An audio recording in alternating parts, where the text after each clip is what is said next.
Жогорку кеңештин депутаты Эльвира Сурабалдиева казакстандык журналист Нурсейит Жылкышбайга берген маегинде УКМКнын мурдагы төрагасы Камчыбек Ташиевдин мамлекеттик төңкөрүш уюштуруу аракети үчүн кызматтан кол жууганын айтканы социалдык тармактарда дагы деле талкууланып жатат.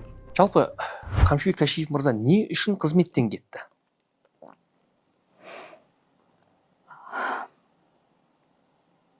Госпереворот даярдап жатышкан. Ол кысы ма? Ооба. Президентти кызматтан алабыз деп. Сонда Досун. туған досын, айырылмас досын, тағына кызыгып отыр го сонда. Эми президент айкөл кишкен, ал расмий эми ал эркек киши катары анан деген досу деп мүмкүн эл астында капа болгон же кейген мүмкүн ачыкка чыгара албай жатат, мен ойлойм да. Бирок ал кишиге аябай кыйын, бул өмүрлүк досу, аны кызматтан кетирем деп аракет кылышып, ошол кадамдары үчүн ал Камчыбек Ташиевди жумуштан алганы негизги себеп. Аталган маек жарыяланган күндүн эртеси президент Садыр Жапаров Кактус медиа басылмасына маек берип жатып, Камчыбек Ташиевдин 75 адамдын каты аталган окуяга тиешеси бар же жогун тергөө аныктай тургандыгын билдирди. Анын тиешеси бар же жок экенин тергөө жана сот аныктайт. Учурда тергөө жыйынтыктала элек. Ким күнөөлүү, ким күнөөсүз деген соңку чечимди сот кабыл алат, деди президент. Сурабалдиеванын маеги социалдык тармактарда ача пикирлерди жаратты. Айрым интернет колдонуучулары депутат айым буга чейин эч ким ачык сөз кыла албаган маселени тайманбай айтканын белгилесе, айрымдар өлкөнүн ички маселесин коңчу мамлекеттин журналистине айтканын кескин сынга алышууда. Дагы башкалар Ташиевге расмий айып тагыла электигин баса белгилешкен. Саясат талдоочу Эмилбек Жороев депутат Сурабалдиеванын айткандарында терс көрүнүш жок деп эсептейт. Тескерисинче, көпчүлүк саясатчылар батынып айта албаган пикирди так кесе билдире алды, деди Жороев. Менимче мындай бизде эркин саясий темалар боюнча ушул аттуу баштуу таанымал саясий фигуралар сүйлөп турганы туура деп ойлойм. Бизде эгер саясий майданыбыз эркин десек, демократиялык сөз эркиндиги бар деген ар кандай сөздөр бекемдеп кетүүлөр болуп атат.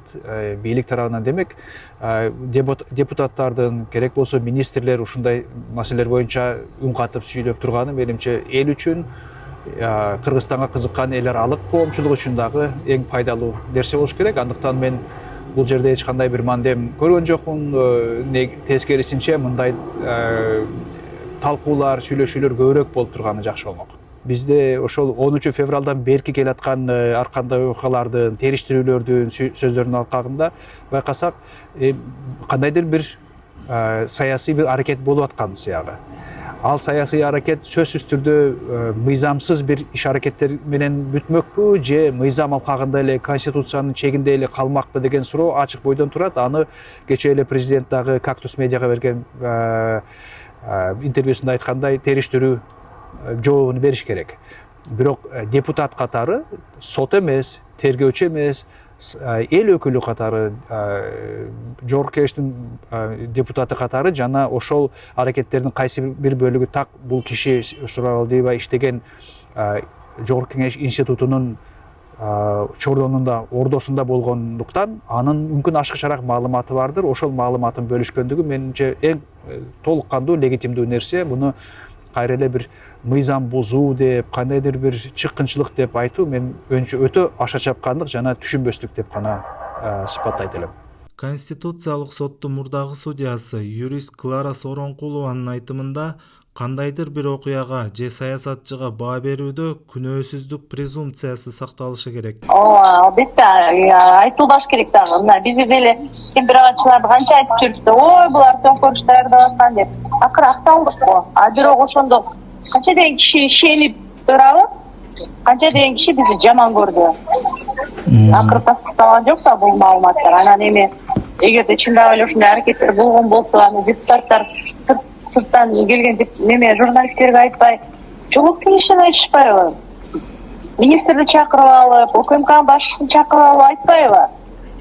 А неге жоопко тартпайсыңар? Ушундай экен го, депчи. Аны шектүү катары дагы эч ким жоопко тарта элек да, туурабы? Шектүү катары да тарта элек да.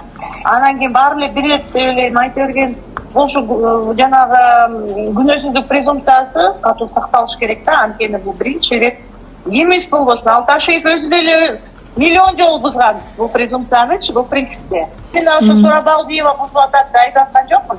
Мен жалпысынан эле бизде ушул неме сакталбайт деп айтып атам да. Принциптер сакталбайт эле, баары эле сакталбайт. Баары эле сакталбайт. Бирок эми өзүбүздөн башташыбыз керек да.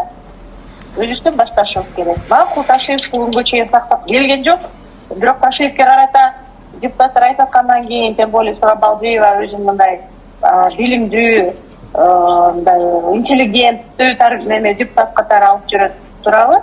Негизги колдоочулары шаардыктар, бишкектиктер, анан биз үлгү көрсөтүшүбүз керек да, ушундай адамдар үлгү көрсөтүш керек. Экс-депутат Исхак Масалиев 75 адамдын катында эч кандай төңкөрүштүн белгилери жок деген пикирин айтты. Бир да кылмыштын белгиси жок, ал жерде 75 киши кол коюп пикирин айтышты. Ал пикирди кабыл алса болот, кабыл албаса болбойт. Бирок ал кылмыш эмес. Мен жеке пикирим боюнча ушундай. Мен ойлоп атам, ал жерде айып жок пока азырынча. Мен пикирим боюнча аны камаштын кажети жок болчу да. Пикир бар, пикири башкача болушу мүмкүн. Президенттин же сенин же менин пикиримге келбеши мүмкүн. Бирок бул кылмыш эмес да.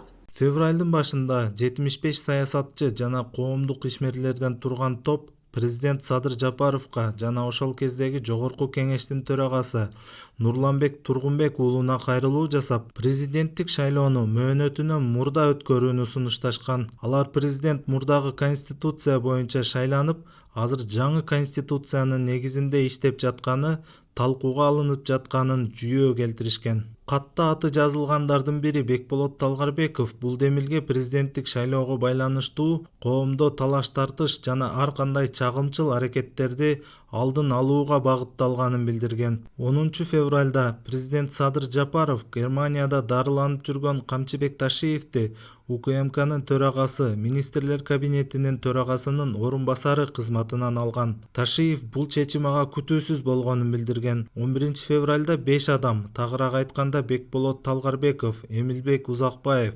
Курманбек Дыйканбаев, Аалы Карашев жана Курсан Асанов камакка алынып, аларга жапырт башаламандыктар беренеси менен иш козголгон. 5 киши кармалган күнү өлкө башчысы Садыр Жапаров президенттик шайлоо мөөнөтү боюнча конституциялык сотко кайрылган. Аталган мекеме 17 февралда президенттин кайрылуусуна түшүндүрмө берип, шайлоо 2027 жылдын 24 январында өтүшү керек экендигин билдирген. 13 февралда Садыр Жапаров кабарга иштин баары жогорку кеңештин депутаттарынан башталып, генерал тарап, президент тарапты бөлүнүшкөнүн билдирген. Кийин бул аксакалдарга өтүп, алар мөөнөтүнө мурда шайлоо өткөрүү демилгесин көтөрүшкөнүн айткан. Ошондой эле Камчыбек Ташиевди кызматтан алуу менен Ташиевдин өзүн сактап калганын кошумчалаган. Себеби айлана тегерегинде жүргөн аксакалдар дейбизби, көк сакалдар дейбизби, Айтор досумду жолдон адаштырып бара жатышкан, деген Жапаров. Ташиевдин артынан эле жогорку мамлекеттик кызматтагы жетекчилер кызматынан бошотулуп,